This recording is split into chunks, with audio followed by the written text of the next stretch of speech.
Hi guys, it's Marissa Schultz here, author of The Rise High Investor. Thanks for tuning in. I bring you these weekly videos in the hope that I'm helping you in your property investment journey to achieve your property investment goals.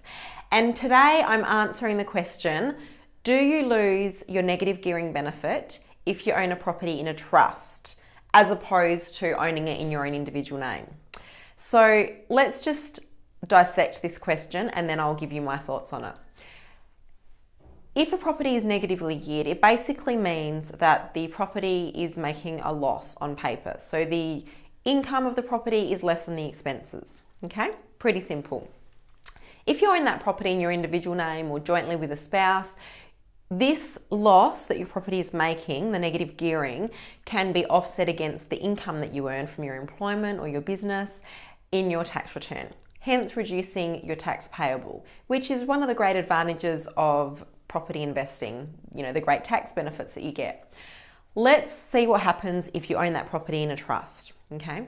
If you own that property in a trust, which is a separate entity from the government's perspective, the trust can't distribute the loss.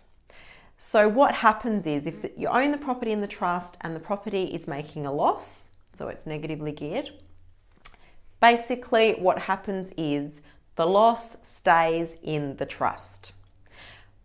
Then each year the loss accumulates and grows and basically just has an accumulated loss sitting in the trust. So you're obviously not getting tax benefit for it each year as the property is making a loss, okay? Normally, if you had a property in the trust and it's making a profit, so it's positively geared, you would have to distribute that profit to the beneficiaries, which may be yourself as an individual, and then you would actually have to pay tax on that profit. But in this case, because the trust is making a loss, the loss is sitting in the trust. But let's see what happens in the future.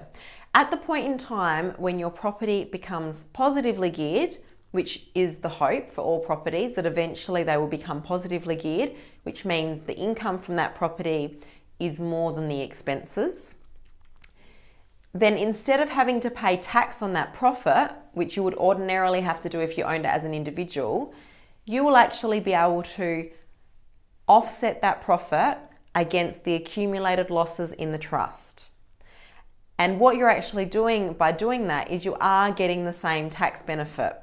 It's just a delayed, you're just getting it in a delayed fashion.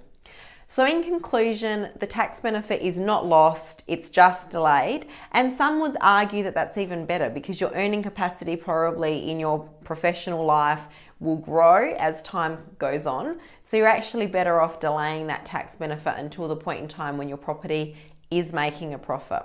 But what's going to be right for you is going to depend on, making sure you get the right advice from your accountant to make sure that you've got the right ownership structure and make sure that you're making the right decision about this, particularly if your property is negatively geared.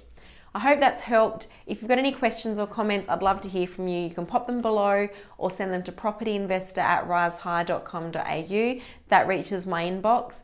And as a thank you for tuning in, you can actually grab a copy of my book for half price on the Rise High Investor website.